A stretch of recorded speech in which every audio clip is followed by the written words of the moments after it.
Bom, pessoal, eu resolvi fazer um outro vídeo, só que agora um pouco diferente do que eu tinha abordado naquele primeiro vídeo que eu fiz. Eu não estou me propondo a ser nenhum youtuber. Na verdade, eu tô achando que fazer vídeos é um pouco mais eficiente do que às vezes só replicar alguma matéria que eu acho importante, ou até mesmo um comentário que às vezes digitar o texto fica muito cansativo. Muitas vezes não me faço compreendido.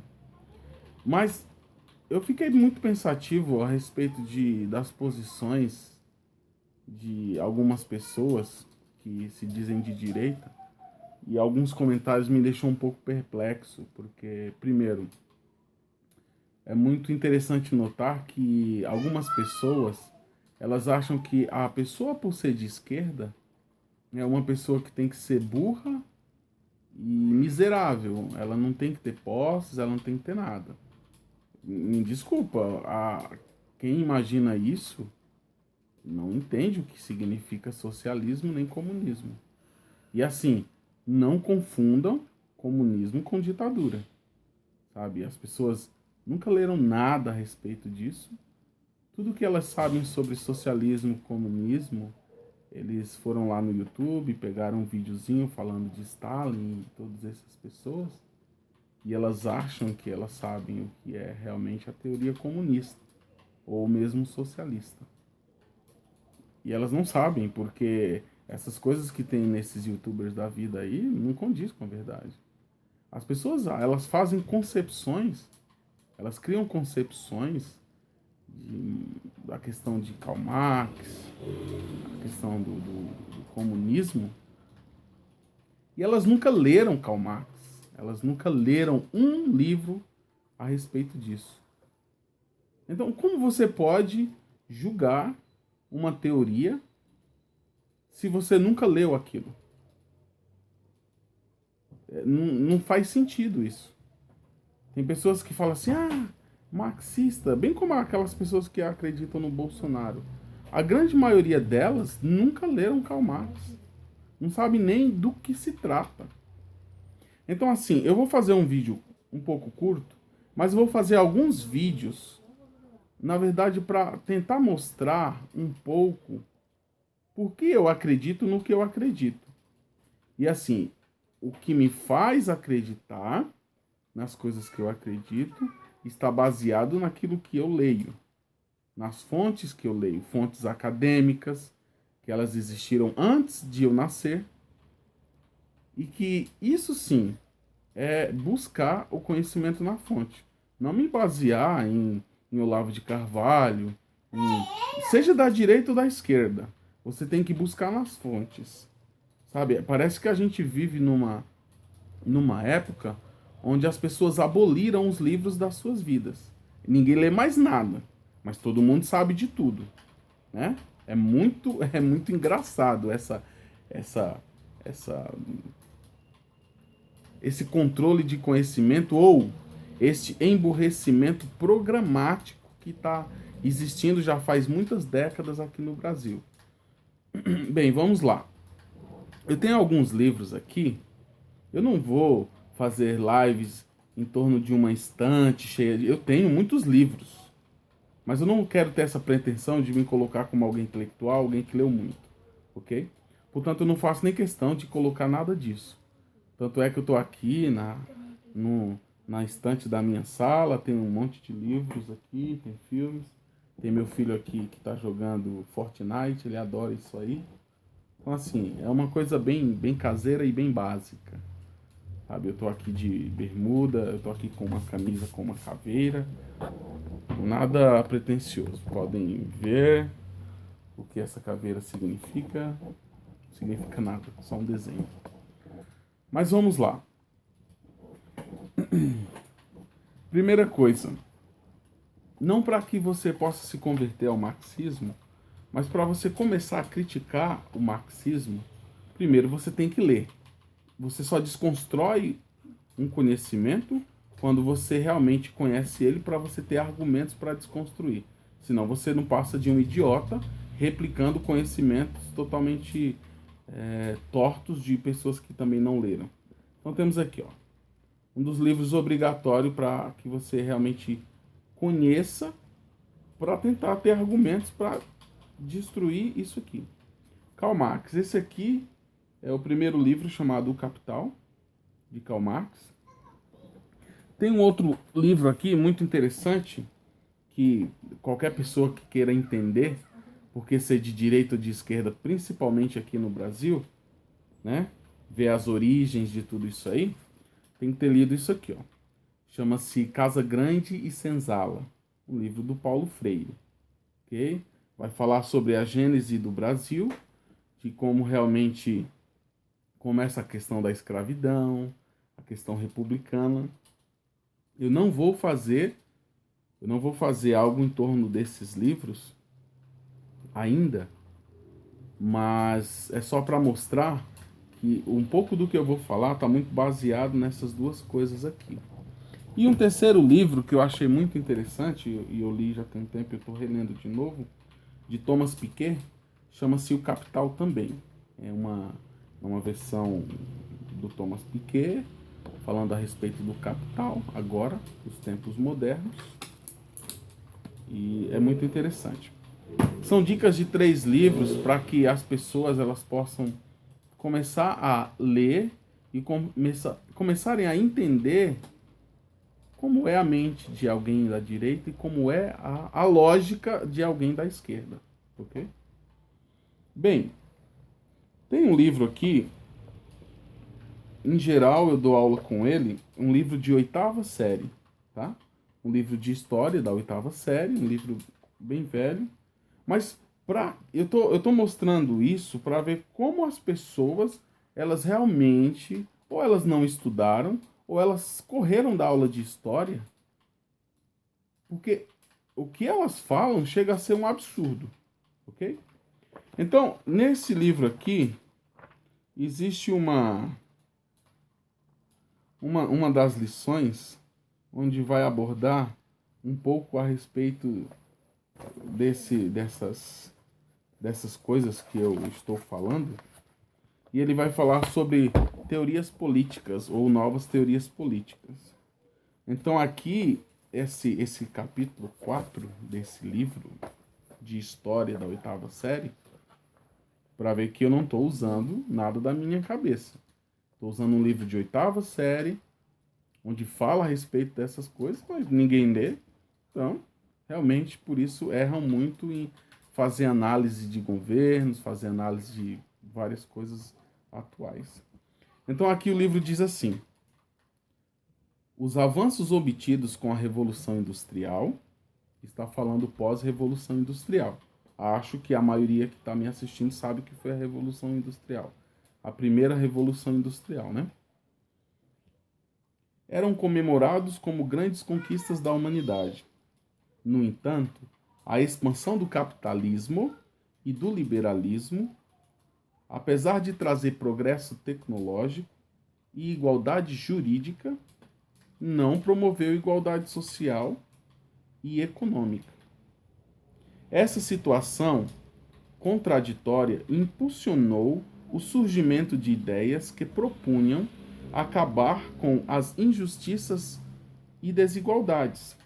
Vários pensadores e políticos apresentaram propostas para superar os problemas sociais.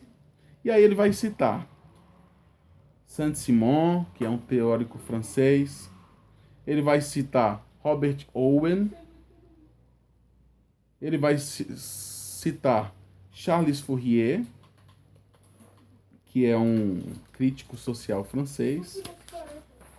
E aí, ele vai falar sobre essas teorias que vieram para se contrapor a esse capitalismo e ao socialismo e a essa revolução industrial que veio e foi aceita, porque eu vou tentar explicar o que foi a revolução industrial. Quando as primeiras máquinas foram criadas, a ideia era que, com o surgimento das máquinas, os homens, falando de homens e mulheres, elas iriam trabalhar menos, porque as máquinas fariam esse trabalho por eles. Eles iriam ter mais tempo para viver e iria trazer uma espécie de igualdade social para as pessoas, porque antes as pessoas trabalhavam horas 12, 18, 20 horas sem parar, por causa da demanda. E agora, com o surgimento das máquinas, iria diminuir a força de trabalho e iria ajudar as pessoas a ter um padrão de vida melhor. Bem, essa foi uma grande mentira, porque com isso realmente trouxe um avanço tecnológico para a humanidade, mas o que não trouxe foi igualdade social, porque o rico continuou rico e o pobre continuou pobre. E hoje, como nós estamos vendo, o propósito das máquinas, dessa revolução industrial tecnológica, é diminuir a mão de obra, é colocar mais dinheiro no bolso do empresário, menos postos de trabalho. Então nós vamos ter, e isso trata, é disso que o livro do Karl Marx fala, sobre a questão do capital, do capitalismo.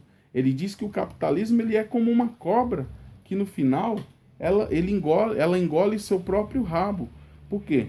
No capitalismo, uma pequena parte da humanidade vai reter toda a riqueza, enquanto uma massa gigantesca de pessoas não vai ter mais nada. E essa revolução industrial só acentuou mais essa diferença. Porque, tira por você, se você é um empresário e você tem determinadas demandas para entregar, se você tiver uma opção de diminuir mão de obra e continuar produzindo até mais, você também faria isso. Só que isso na prática significa menos empregos, ok? E mais dinheiro no seu próprio bolso. Isso é o capitalismo. Então,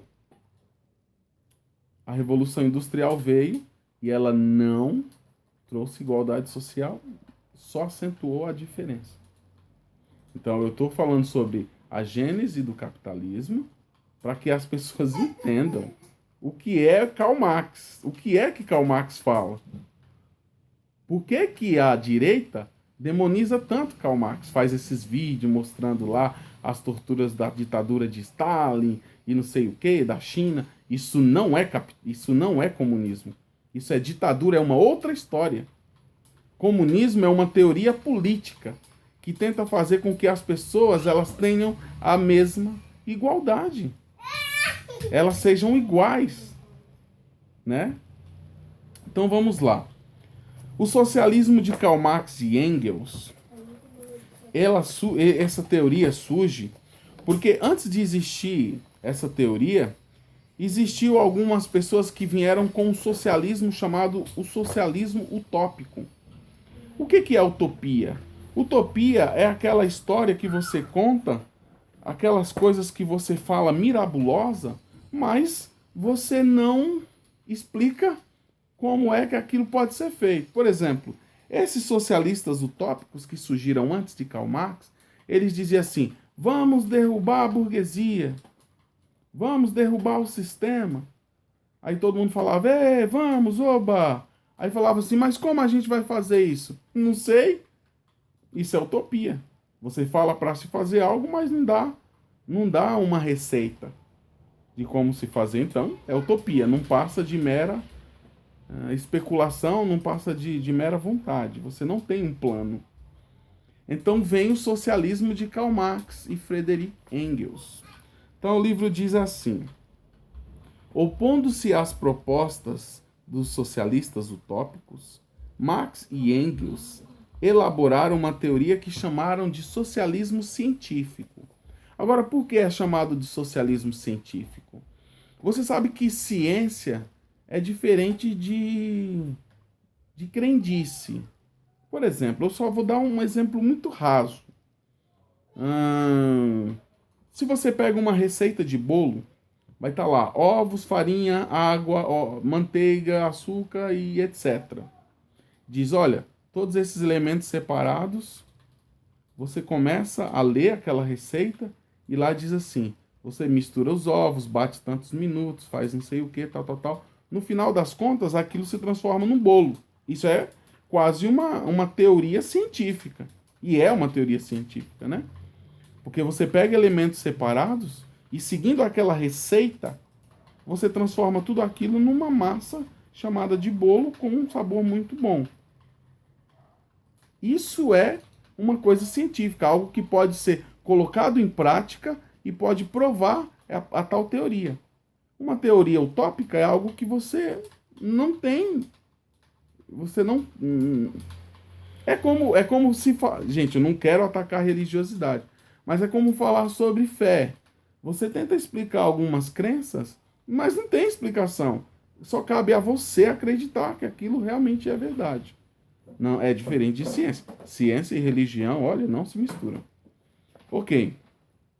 Então, Marx, ele cria essa coisa chamada socialismo científico. E aqui o livro diz o seguinte: por considerar irracional e capaz de alcançar solução para os problemas sociais,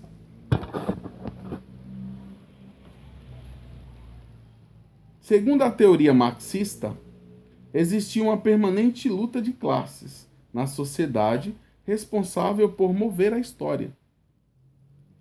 Em meados do século XIX, essa luta se manifestava no conflito entre a burguesia e o proletariado. Bem, Marx ele começa a mostrar que para que você possa realmente, como os antigos socialistas utópicos falavam, derrubar o sistema, você tem que reconhecer algumas coisas. Por exemplo, você tem que reconhecer que o que há, na verdade, é uma luta de classes que existe, que é a luta entre o pobre e o rico. Sempre existiu. A luta entre quem tem mais poder sobre os que têm menos poder. Aí você fala assim, ai, mas essa luta de classe não existe. Jura? A história não conta isso. A história conta sempre de um comportamento da classe nobre tentando sempre escravizar os mais pobres. E o sonho dos ricos é realmente uma massa de pessoas sem inteligência, sem conhecimento, desprovido de tais coisas, para que possam servir de massa de manobra e de mão de obra barata. Essa é a luta de classes. Até hoje é assim. Você olha essas leis, desde esse imbecil que estava na presidência do Michel Temer, com a questão da reforma trabalhista, que iria trazer um monte de empregos e só acentuou mais a diferença. Na verdade, nos transformou de novo numa república, ironicamente falando, numa república escravocrata ou escravagista. Por quê? Todos os direitos que nós conseguimos durante todo esse tempo voltou para o zero. A pessoa não tem mais direitos, né? Você pode trabalhar quantas horas por dia for. Se seu patrão pedir para você ficar 10 minutos no horário de almoço, você tem que ficar. Se não quiser, pode ir embora, que a fila anda. E todos esses direitos foram tirados. Então veja, estou dando exemplos rasos para mostrar essa luta de classes existente. Que sempre a direita vem com esse discurso neoliberal, de que, liberal para quem? Gente, uma coisa um pouco mais profunda, mas eu vou tentar me manter bem raso nesse livro de oitava série. O capitalismo só distribuiu riquezas até 1920. De lá para cá, não mais. Aí você fala assim, nossa, mas o capitalismo é uma maravilha. Aonde é uma maravilha? Porque tem meia dúzia de pessoas que estão nos Estados Unidos, saíram do Brasil, estou dando um exemplo, saíram daqui do Brasil e lá vivem melhor. Porque mesmo lá eles estocando comida de mercado ou lavando pano de chão ganha mais do que as pessoas que estão aqui. Estou falando de acúmulo real de riqueza. É a mesma coisa de algumas bestas humanas que às vezes não tem uma casa, e aí compra um carro. Só que a pessoa não tem condição de ter aquele carro. É um idiota. Faz igual alguém que eu conheci falava assim que o cara anda de carrão, mas a geladeira parece um ninho, só tem ovo para comer. Quer dizer, ele se acha que ele está crescendo, que ele está ascendendo socialmente. Essa é a impressão que o capitalismo dá. O cara anda de carrão, né? O cara anda de carrão, porque agora qualquer um pode ter carrão. Carro é bem de consumo. Carro não é propriedade. Você tira um carro que vale 50 mil, ele já sai de lá menos 10%. E cada ano que passa, ele é desvalorizado. Então, carro não é posse. Ok? A terra é posse. E é nisso que você tem que entender. Aqui no Brasil, ou mesmo nos Estados Unidos, as pessoas trabalham para manter aquele padrão de vida. Mas o que elas têm realmente de posse? Não tem. Tira aqui no Brasil essas pessoas que se acham de direita, né? Você provavelmente tem sua residência porque você herdou dos seus pais, ou mesmo talvez você tenha comprado ela, digamos. Mas você não consegue ver os seus filhos andando no sentido de que eles também estão adquirindo isso. Porque hoje você consegue comprar um carro para pagar, seja 1.500 por mês, e eles aprovam isso, o banco aprova, mas o banco, ele não tem crédito para que você tire uma casa pagando até menos do que você paga no carro, dizendo que você não tem condição.